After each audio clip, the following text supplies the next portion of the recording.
The Sandman Unlocked.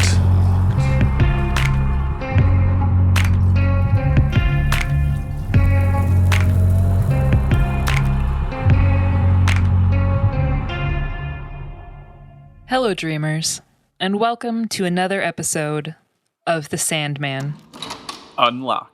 I'm one of your co-hosts, Ashley Mowers, and I'm thrilled you are joining us for our breakdown of The Sandman, Issue 2, Imperfect Hosts. I'm joined by two illustrious co-hosts, Sean Dotson. Hello, hypothetical listeners. and, excuse me, and Ben Childers. Hello, real listeners. On each episode, we'll be deconstructing the issue in 6 separate sections. First will be the rundown, where we let you know who created the issue. Next, the catch-up, to be sure you know where we are in the story. And then the breakdown. This gives you a synopsis of that week's issue. Our next section is the deep dive, where we really get into everything that happened. In our penultimate section, the panel, we'll talk about our favorite panel from that week's issue. And finally, the character, so we can discuss the best non-Morpheus character. Ashley, over to you for the rundown.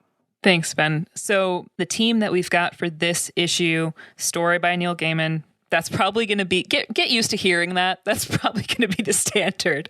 Penciling by Sam Keith again. Inker is Mike Dringenberg. Colorist, Daniel Vazzo. Letterer, Todd Klein. Cover art and interior illustrations by Dave McKean.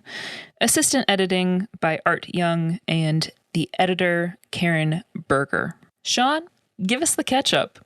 Okay, so the anthropomorphized personification of dream and myth is captured by an Aleister Crowley-type British magician named Roderick Burgess, who actually sought to capture death to gain power and immortality. Instead, Burgess winds up with a weak and vulnerable Dream King, whom he imprisons in a magical circle for 72 years. Also, he steals all the magical items Dream had with him. Meanwhile, the world is thrown into chaos in this figure's absence. A sleepy sickness overtakes the entire globe, and we follow the journeys of several poor individuals whose ability to wake, sleep, or dream is taken from them, including Unity Kincaid, who will be important later on. Burgess grows old and dies, waiting for Dream to offer the power he seeks. His son and heir, Alex, continues the tradition and offers the same deal as his father. As Alex grows old, he eventually makes a mistake and breaks the magical circle. Dream uses this opportunity to escape the waking world, but not before taking his revenge on Alex Burgess.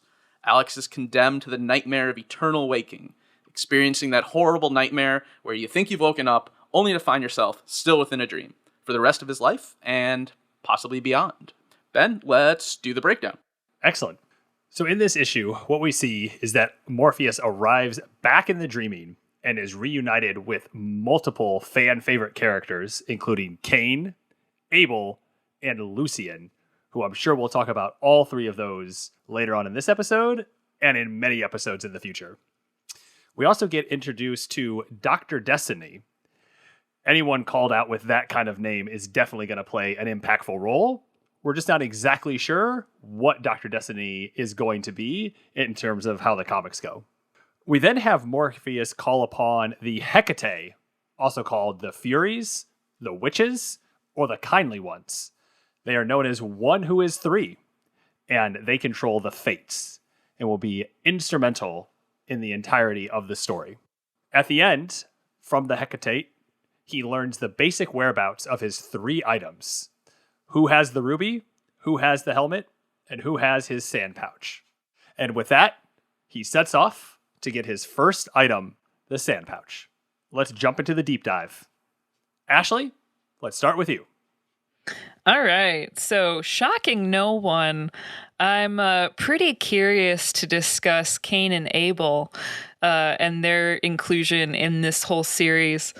The information that the issue gives us, primarily, just pulling from the text directly as everyone's reading it with us, Abel, he looks very scared. He's got a stutter. Clearly, Cain obviously is an aggressor in this relationship. He's trying to give Abel a gift. There's just a lot of anxiety wrapped up in their relationship from the start. You've got these really interesting hairstyles that wisp up so they kind of look like they're wearing horns, but in their hair, which is really comical to me.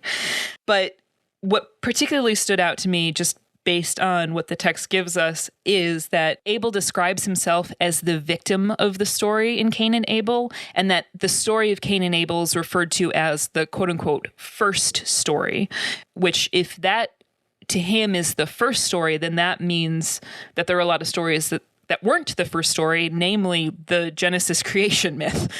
So I find that kind of fascinating. We also learn that between the two of them, between the brothers, they have two houses, Cain's being the house of mystery. He describes himself, he introduces himself to Dream as the purveyor of penny dreadfuls, shilling shockers, blood and thunders, and first-rate nightmares. And then Abel is the master of the house of secrets. And that these two houses are quote-unquote old way stations to the frontiers of nightmare. So I can't remember off the top of my head whether we ever are introduced to the new way stations to the frontier of nightmare, but these are the old way stations. But what I was most interested to learn actually for myself was that these houses of mystery, the house of mystery and the house of secrets, and the appearance of Cain and Abel themselves are a reference to key figures in a mystery line of comics from DC. And Sean, I'm trusting that you have more information on those comics than I do. I've got some rudimentary knowledge, but I've not looked into them too closely. Could you fill me in? I have a bit more, yeah. So, big picture, in going back a little bit, in the mid-1950s, horror comics are huge. You have EC Comics publishing these really brilliant and thoughtful and horrifying and beautiful comics. They were amazing. Yes. I grew up on those, and they're phenomenal. Yes, absolutely. I mean, they still hold up, and there's reprints all the time that you can get. But it excited a little bit of hysteria. So people might be familiar with the story of Dr. Frederick Wortham, a psychologist and moral crusader who identified these books in particular, as well as the latent homoeroticism in Batman or something, as being this source of moral degeneracy. And so he wrote this famous book, Seduction of the Innocent. It caused outrage, and it resulted in pressure for censorship, all the way coming from Congress. So to sort of address these concerns and circumvent more censorship, the major publishers agreed to an oversight board called the Comics Code Authority. And the Comics Code Authority severely limited what kind of stories you could tell, whether you could have supernatural elements, whether you could show blood, sex, nudity, murder, all this stuff, ghosts. And there were all sorts of silly rules set up. Ghosts. And yeah. I love how we have all of these violent crimes. And then ghosts. Yeah. They were pretty thorough. And Yeah. it sort of resulted in really hampering the development of the medium in the US. It produced a long period of a sort of, what some people have thought of as a kind of stagnation, as sort of stuck in this adolescence. But by the 70s, things had loosened up a little bit. You could now have supernatural elements. You could now have things like murder, as long as you saw the murderers getting their comeuppance, right?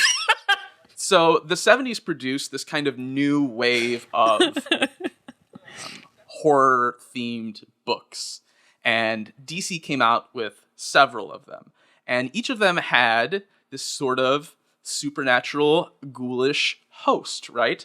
And so you had Cain and Abel, who were each hosts of the series House of Mystery, and House of Secrets.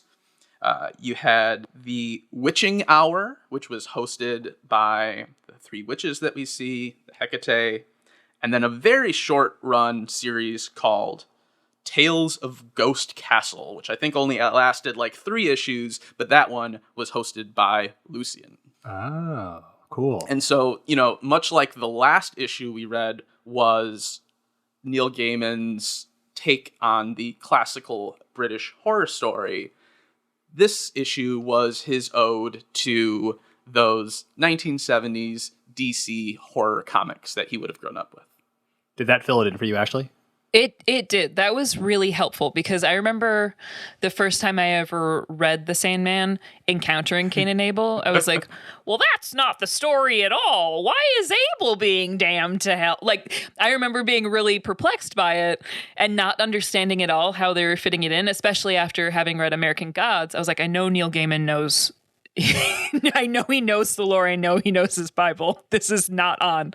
So once I got the fill-in from both you and then just do some minor Googling, realizing that these were references to comic books he grew up with and loved, and this reference to this horror genre, I was like, oh, okay, I get it now. This snaps it into context for me.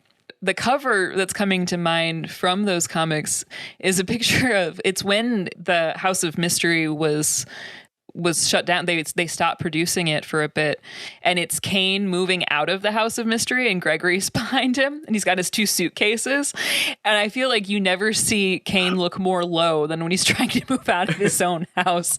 I was like, wow, I actually feel bad for this guy. That has never been said before. But again, I love the fact that Neil Gaiman is celebrating what he loves about comics, whether people understand it or recognize it or not, that he's just going to include what he loves, and anyone else can come along on the ride with him if they want to. And I think the thing that I liked about it is it doesn't feel like he's trying to be smarter than you. It doesn't feel like he's trying to gatekeep. Yeah. Like, no, knowing those things is enjoyable, and it adds to the overall reading of it.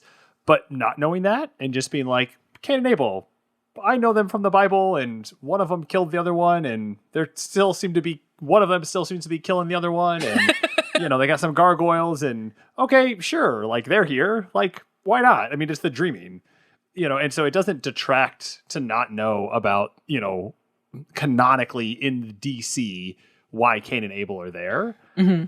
And I think that is potentially a lesson that a lot of creators could take to heart when they think about how to inject like Easter eggs and things like that in, and how are you doing it in a way that all it does is lift up what people are experiencing, no matter how they're approaching it, whether they get it or they don't get it. They don't feel like, oh, I'm left out because I don't understand it.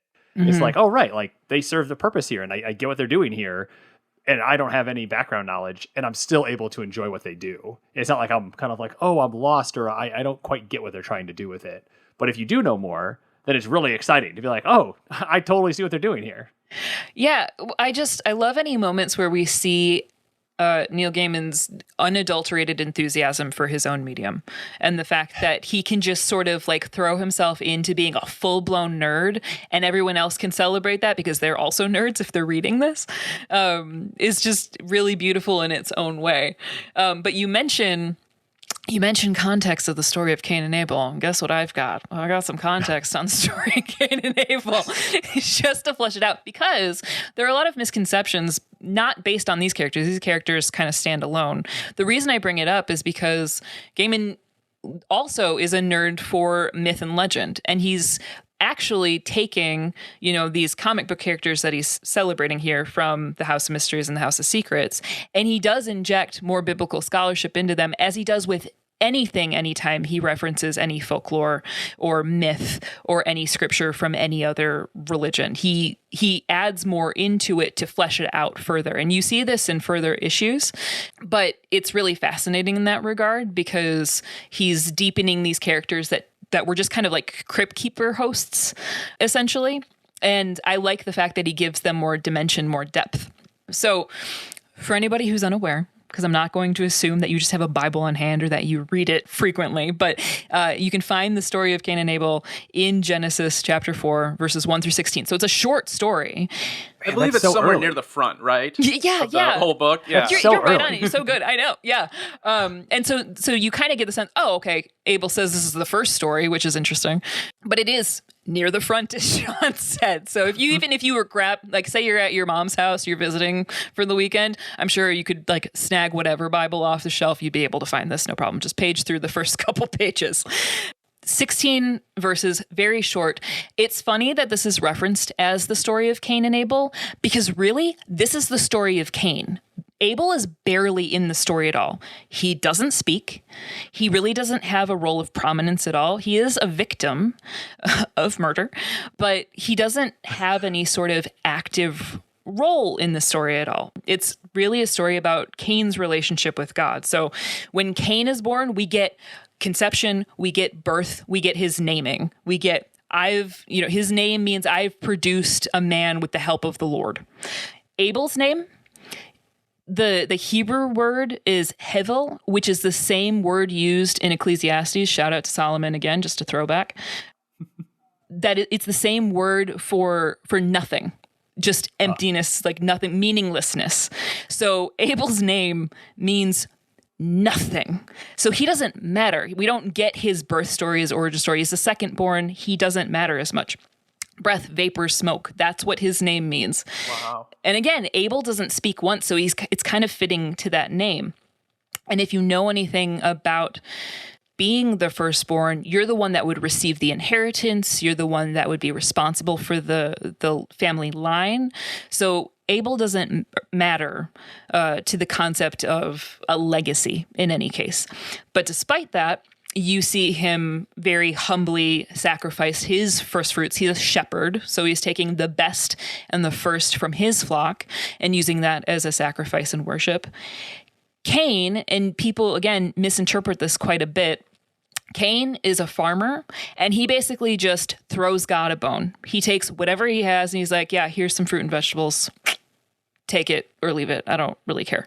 Whereas, again, Abel is taking the best, the first of his flock, giving him first choice. So it's not the fact that Cain gave fruit and vegetables. That's what he would give, right? But it's how he decided. It's him. Yeah, exactly. It's his comportment. Got it. So it has to do with his.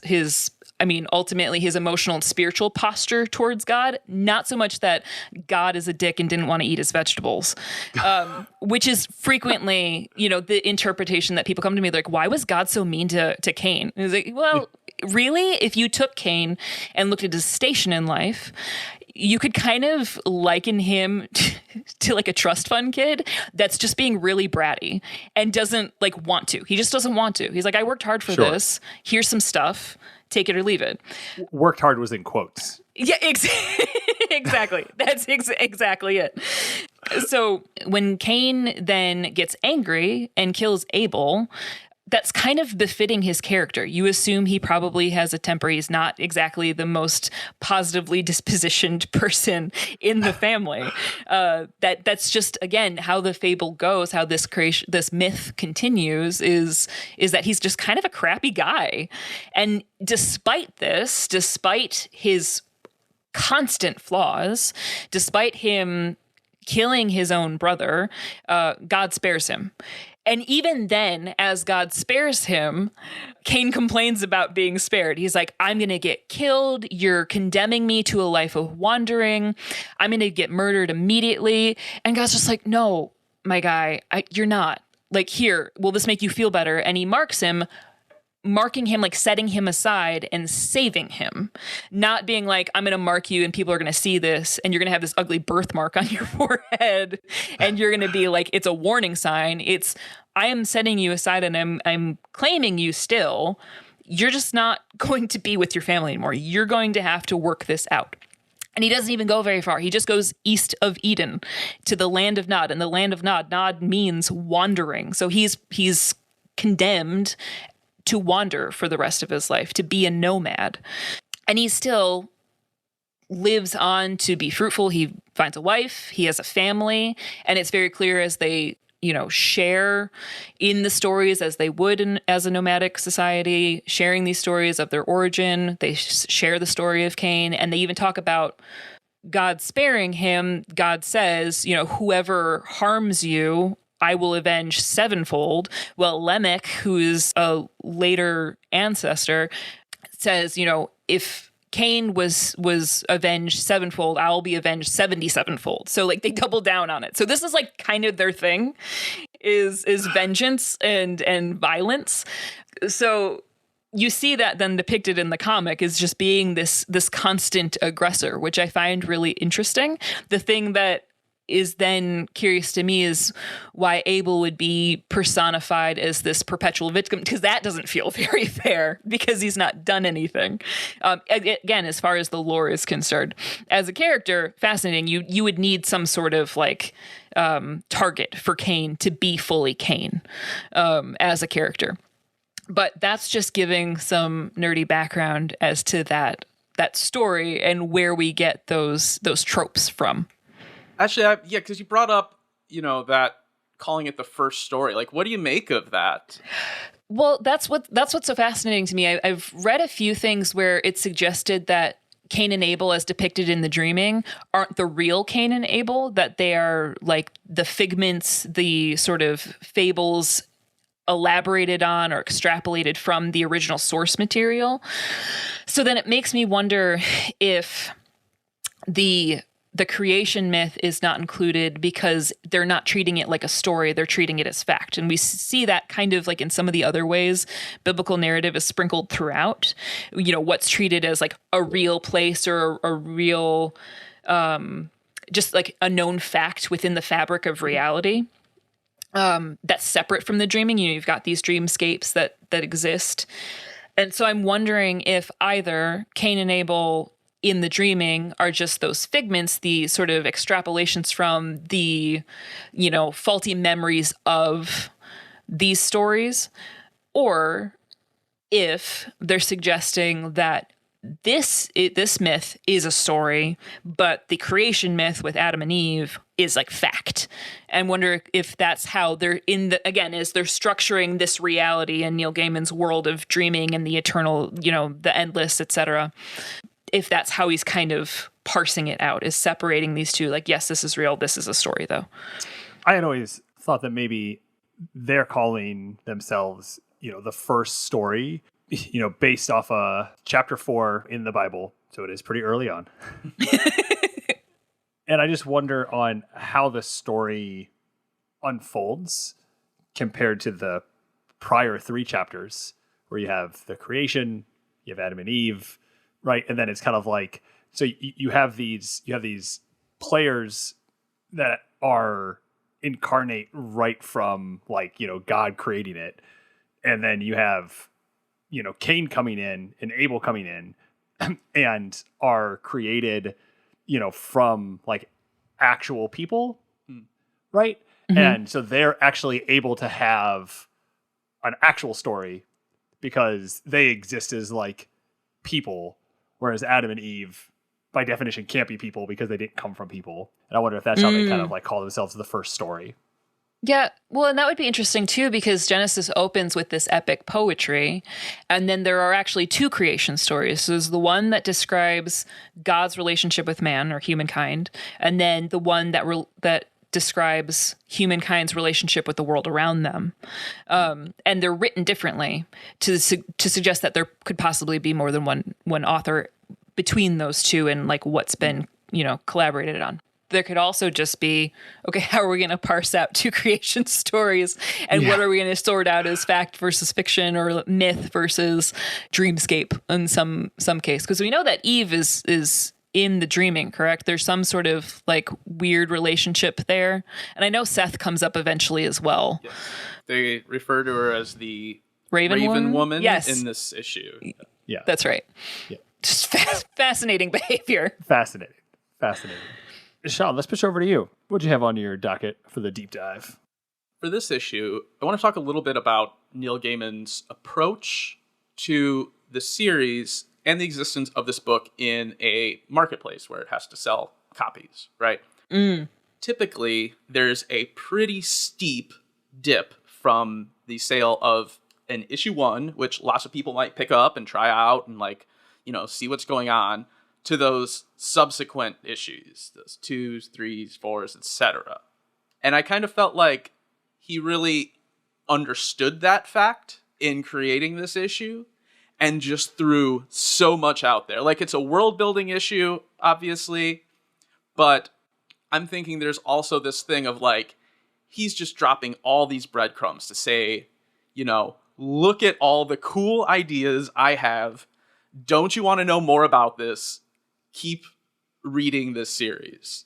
And that was also part of the original intention of this monthly series. He had gone to Karen Berger with the idea of doing like graphic novels, what you think is like self-contained graphic novels like Black Orchid. And he wanted to do one with the 70s Simon and Kirby Sandman. Simon and Kirby also created Captain America, so that's a weird connection there. Very different, of course. But Karen had said, well, that's great, but nobody knows who you are, so let's get you on a monthly book to build up a little hype here. So Neil Gaiman took this approach of, taking the story seriously, but this was also a chance for him to try out all sorts of crazy ideas and just anything he could possibly think of. Okay. And I think this issue was really starting to really putting that out there. I feel like this is an issue that's either going to make you kind of put down the book and say, not for me, or it's like, I need to know more about all this stuff. It reminded me, had that sort of quality of like the old original Star Wars movies, because it felt like a world with rules and history. And, like there's a little like in Star Wars, you got a little throwaway line where like, Obi-Wan's like, oh yes, I served with your father in the Clone Wars. And you're like, what's the Clone Wars? I'll keep watching this. And it, maybe it's not all as satisfying when you find it out over the course of, 40 years or whatever, so but too soon. Too soon. Right. Too soon. But to the mind of a reader, this is stuff that just all the sparks are flying in your imagination, right? And there's so many moments like that, some of which we've talked about already, like what are Cain and Abel doing in this house of mystery and secrets in the dream time / dream world, or he's trying out some different names for this realm, right? In this issue. This context is really helpful for me because I remember when I read this issue again in preparation for this episode, I was like, oh, this is like drinking from a fire hose. Like there is so much to unpack here. But you saying that he's just trying to throw everything out to see what sticks makes a lot of sense. Yeah, it's kind of like, did you not like the Cain and Abel stuff? Okay, then we're going to give you Dr. Destiny. Yeah. Did you not like that? And then we're going to give you Lucian in the collapse of the castle. Did you not like that? We're going to give you a baby gargoyle. Did you not like that? We're going to give you the three witches. Like, it's like, there's something for everybody. Yeah, I mean, he's a storyteller and a serious writer, but Neil Gaiman's also a showman. He truly is. And then you have these little lines that are just like Abel says to Dream when he awakes from being carried by the adorable gargoyle Gregory into He's his house. So cute. He says, I know, he really is. He says he found you in the shifting zones. And you're like, what are the shifting zones? I don't even think we ever find out what the shifting zones are. Or, Dream on his journey to the gates of Horn and Ivory, questions there too, he says if he weren't so exhausted, he would not have even needed to travel, right? Which is such an interesting thing to say. We saw him open up one of those portals in the last issue, but just saying like, oh, I wouldn't even needed to travel. I could have just been there. It's just so cool. Yeah, I remember reading that and going like, okay, weird flex, but fine. Yeah, right. Absolutely. Absolutely. You think about the letters of commission that Cain and Abel have received that were created before the dawn of time. And you're like, what is that story where Cain and Abel got here and then they get these symbols of office and things like that. Which I found curious that Cain seemed like he didn't want to give his up. Like Abel brings up, he's like, oh, I've got mine. Like, here, this is something you can have. But Cain's just like, what do you, shut up. Does that reflect back on exactly the what story? exactly what your point was on the original story, right? Right. Right. Yeah. But I mean, like he mentions, he's like, things have gotten weird here. So initially I was like, oh, okay. Like the one person that Cain will answer to is Dream. Cool. But then when he's like, I don't want to give up something you've given me, it's just interesting to me, this like sort of tug and like push and pull Absolutely. with any sort of authority figure. Yeah. And then there's that great page where he's approaching the gates. And as, you know, you heard in our little opening quotation, you know, Dream talking about outside the dream world, there's infinite dusk, infinite dark. The way to the center is a slow spiral. One charts a course nightward until one reaches the gates of horn and ivory. I carved them myself when the world was younger and order was needed, right? Just so enticing. Lucian's library, the Raven Woman living in nightmares, the fashion thing, which is such a short cameo. Or the Hecate, you know, when Dream asks them, so Dream, at Lucian's suggestion, grabs these items from different dreamers that he uses in the ceremony to call the three witches to learn about the locations of his tools. And he asks them for help, and they kind of scoff at him and say, "Did you help us against Circe?" And you're like, huh? What? Okay, yeah. There's these three magical witches in a war against Circe. Okay, you know, this is a bit different, but I also wanted to just call out, connecting to what I mentioned in the last issue about Neil Gaiman sort of taking these conventions and be willing to overturn them and explore new territory through, you know, still working within the same basic structure, but showing us new parts of it and showing us, you know, the underside of it and things like that. At one point, Dream is, I believe he's talking to Lucian, and he says, he's, you know, lamenting the loss of his tools, and he says, I placed too much of myself in the tools, and they're gone. And I really think that was a sort of meta comment on his approach to comics. I think this was a call to action, readers and other creators, to say, like, comics can be something more. You've relied on these conventions and these superhero stories and things like that for so long, and they're great, and they help you do it. But the consequence of that is that these tools can become a trap, and they can limit what you're capable of. And so I think that was a significant moment, and, you know, this sort of meta commentary, I believe, continues sort of throughout the series. And I do think his continual deconstruction, the meta-analysis, that is part of the overall arc that he is trying to do here. It is not just a comic book. It's a comic book with a lot more going on that you can read at a variety of different levels. Yeah, absolutely. Well, I think with that, we're going to jump into the panel. So I think we'll throw it right over to Ashley and see, what was your favorite panel in this week's issue? Yeah, again, so like drinking from a fire hose, so many options. I really had to fight with this one, but the panel that I just found myself keep paging back to absentmindedly is the one, again, you'll have to forgive my lack of page numbers. My issue doesn't have any, but it's right when Dream is witnessing the destruction of his castle. You know, he's speaking to Lucian, and you've got that one beautiful panel where Dream is staring at it, and you see his full face with his big wide eyes staring at what has become of his kingdom. This would be page 13 if you wanted to take a look at it. Thank you. And the reason that I think I keep paging back to this panel is it's really the first time we're seeing him express an emotion apart from grim determination. Like prior to this, it's all been very sharp, angular lines on his face, and this sort of like Clint Eastwood squint about him every time he's trying to do something. And now we've got a face that is much more rounded, much more innocent. Even his eyes are larger. You know, the pupils themselves are always going to be those like very bright, intense stars, but the actual size of his eyes and the roundness, the shape are so much larger. And I think this really helps establish his relationship and trust in Lucian as well, because he's being vulnerable here. Physically, he was vulnerable when he was imprisoned. He was physically vulnerable when he passed out in the House of Mysteries. But here he's being emotionally vulnerable in front of Lucian, who has been with him since the beginning. And I think that's a huge character moment for him. You get this development that you just haven't gotten yet. Before he was very much Lord trying to come back home. And now you've got this Lord who has fallen and is having to acknowledge the fact that he's lost all of this. And so I think it's a really moving panel. You even have like his own hair pushes outside the sides of the panel. So his grief is larger than what can contain him. And it's just, why do I always pick the sad stuff? I'm realizing I have a pattern here.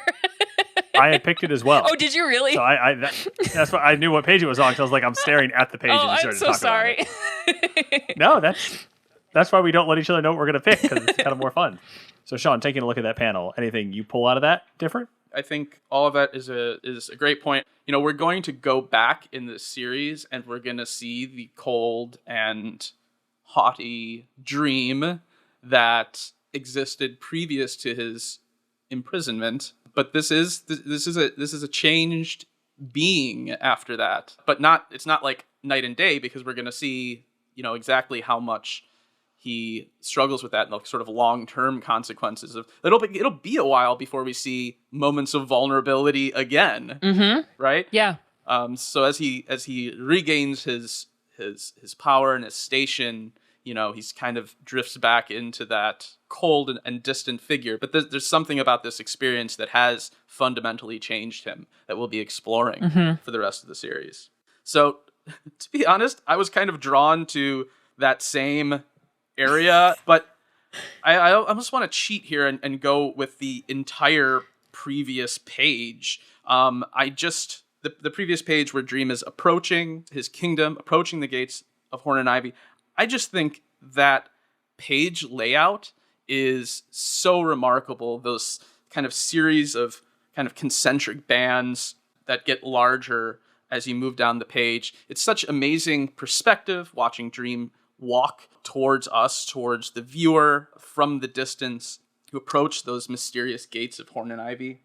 This would be page 11 if you want to take a look. Then, the sort of perspective shift. So we see him from the back, we see him approaching this mysterious barrier, and then that moment of tension as he goes to open the gates and walk through. I just think it's, significantly different than a typical page layout, and it just works so well at communicating the anticipation, the tension, the ardor of the journey he's taken, and the commentary, Dream's narration throughout that page is just like so wonderful. Like I was talking about earlier, it's just, so mysterious and brings you in so much. And also calling out Todd Klein's lettering here, the lettering and the unique shape and color of Dream's thought bubbles are so distinct and so different than anything else that was being done in comics at that time. Just a really remarkable and wonderful page in my mind. So a little bit of a cheat there, but so we're not all talking about the exact same pages. I thought I'd go with that one. I think mine is going to be on page 18 at the bottom. And this is when the Hecate have been summoned by Morpheus. So you get this great portrait glamour shot almost with all three of them, the we who are they. And you see these three distinct faces. And the thing that I really like about it is, again, we're back into this like myth, occult type setting like we were in book one, and the framing around this panel is back. So if you go back through the rest of this issue, you won't see framing like we did in the first issue, where there was specific framing when we were at the Burgess's house. Exactly. Cross, yeah. Right. All this occult demon, all this old world, the way that I think about it, like this different plane of existence has these borders around it. Well, here we get reintroduced to having this like framing device, right? And it means something. Like they had to make a choice to be like, we're going to put a frame around this panel, and it's skull and bones and some, demonic ornaments towards the bottom. And I just really like that they're using that. They're using the fact that this is a visual medium to tell you that something is different here. This isn't all as it seems. Yeah, that's a great point. And I was talking about sort of rhyming images that create echoes earlier, and this is a perfect example of that. It's like, this is the shape of this is the physical shape of sorcery or magic, right? Yeah. Because if you just flip over to page 19, you can see that Dream is in conversation with the kindly ones. And his panels have no border. Their panel has a border. Mm-hmm. They're trying to tell you something here. And you might not catch it the first or second time you read it, but eventually you'll start to be like, oh, there is importance in what they're showing me outside of just the words. And I do think sometimes people who are first getting into comics, they might be overwhelmed and they're just like, all right, I'm just going to read the letters on the page. And they're like, well, that's not why you were reading a comic book. Like you're reading it because it is both there's the letters and there are drawings, and those work together to tell an overall story. Yeah, I also love the Trinitarian imagery here, that there is no hierarchy between them. They are just all the same entity, and that they accomplish that by switching position in each panel to be able to establish that they're all talking kind of as one, but also separate. On the next page, and the one Ben was talking about, that how they're switching positions, and the crone grabs this some little creature, and the mother's eating it in the middle, in the middle panel, and then the maiden is like chewing it up and burping on the bottom panel. It's so great. It's not something that you could express the same way in any other medium. Like you couldn't, like that would look weird in film. It would be, it would take a page of writing. Yes, it would take a whole page impact, certainly. to convey, the blonde one is now eating what the mother figure was originally eating. You're like, what? Like, excuse me? Yeah. This is really flexing the muscle of comics as a particular medium that he's working in. Yeah. Whenever I read something, I like to try to imagine what it would be like to be on stage. And all I could picture, the closest I could get would be 3 actresses on a Lazy Susan, and you're just spinning them the entire time. Well, let's get to our last section, which is our favorite non-Morpheus character. And this could be a big one to decide who to start with, because we all might be choosing the same one. We're going to go with Sean. Okay. In the interest of everyone potentially choosing the same one, I need to switch it up last second. I'm switching it up. Oh. Calling an audible. And we don't share these ahead of time. No. So he's just going with an audible. Yes. As I read through this time, now in previous readings, I might have, gone with someone else. In this reading, I'm going with the fashion thing. I just friggin' love this. I love this being because of course storytellers and dramatists and novelists and things like that would draw their inspiration from this realm of dream, but so would fashion, right? And so, Lucian is describing what the different residents of the dreaming have been doing in Morpheus's absence. And he says, the fashion thing has been many things. Flapper, mod, punk. She was a mad Madonna witch for a while. Last time I saw her, she was the mad yuppie witch, but that was a year ago. And we see this sort of yuppie dressed figure with like short, perky blonde hair riding a broomstick with an eye patch and saying, blood and Perrier, goddammit. Which it's just so great. It's such a great little image. And at the back of the broom, like on the actual, where the broom part of it is. I don't know. What do you describe the bottom of a broom? Actual, like the brush? The brush. I don't know. The brush. Around the brush, it has a bumper sticker that says, my other broom is a Porsche. Someone had to letter that. Someone had to decide, yes, I'm going to draw that, and we're going to letter that. And I mean, I'm on an iPad, so I could zoom in, because normally I couldn't really read it. I mean, can you read it on your... I can make it out now that you say, but I've never noticed that before. Yeah. It's great. Yep. I feel like everyone has this ant. Like, this is someone's ant somewhere. Yeah. All right, Ashley, what you got? Man, okay. I too, I'm worried that we'd all be picking the same thing, so I gave myself a backup. But I actually, as we've been going through it, my backup has become my actual first pick, and that's Lucian. I just love how he's styled. You wouldn't think that someone with like 2 tufts of hair on either side of his head and then 1 spiky point at the top of his head would at all be someone that you're like, that's a heroic figure right there. But he, like, the way he comports himself with Dream and the way that he's like clearly been sort of stewarding the sort of crumbling kingdom in Dream's absence, I think is a testament to his loyalty, especially when they don't know when he's coming back or if he's coming back. And just how he's been keeping tabs on everything, just going through. I mean, I always love a good librarian, but the fact that he's really being consistent and dutiful to his tasks and knows everything on everybody and is able to make a full report. Like, he's prepared. He is the epitome of preparedness. He didn't know. Yeah, at any time. Dream could have walked in there at any time and Lucy would have been ready to go. Yeah.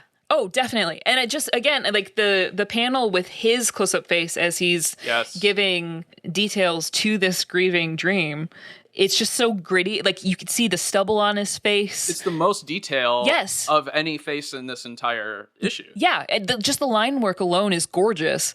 Just that close-up sort of like, I've seen things expression on his face is really compelling. So I love the fact that we have a character established now that isn't equal to Dream as far as like prowess is concerned, but clearly somebody that is respected and should be respected. And you see continue to assert some modicum of authority in this world is really interesting. All right, I'll do it. I'm going with Irving. Obviously, that's the obvious choice. The obvious choice. Irving the Gargoyle. That's it. I have nothing to say because he's just so great. What page, Ben, is the his first appearance, or his little innocent face? Page 15. Yes, bottom right corner of page 15. You have Abel saying, I think I'll call him Irving. And then you just see Irving from Cain. And the reason for that is that gargoyles always begin with a G. And Irving's first thing he sees is Abel getting murdered off screen. And so that is why I'm going with Irving. If Netflix plays their cards right, they could probably have their next Baby Yoda right here. Oh, have you not seen the screen grabs of Irving? No, I don't think I have. Oh, he's adorable. Well, it's funny, too, because these gargoyles are supposed to be these, like, gatekeepers of a kind. But even Gregory, like, when he's bringing Dream in, he's got his, like, pinkies out, fancy style, absolutely.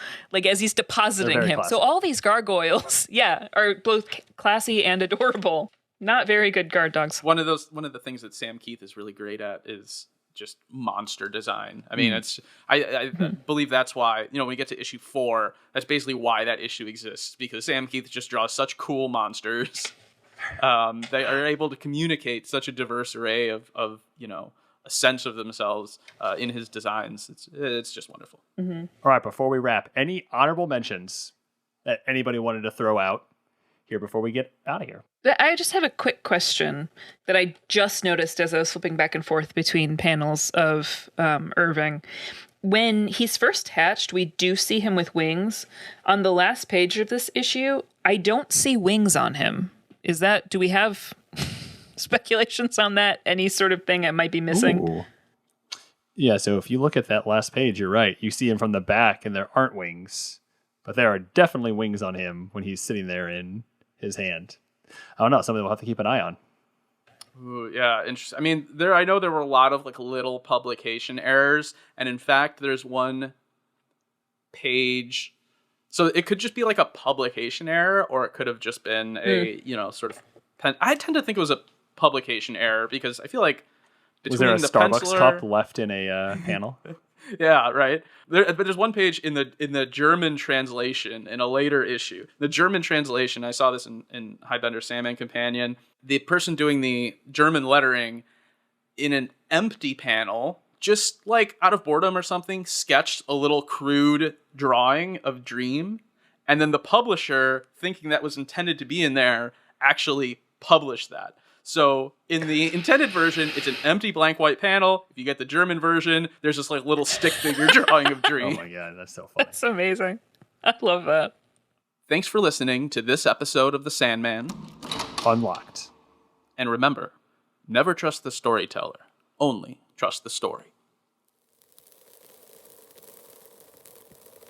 Thanks for tuning in to The Sandman Unlocked, an Odd Conduit Media production.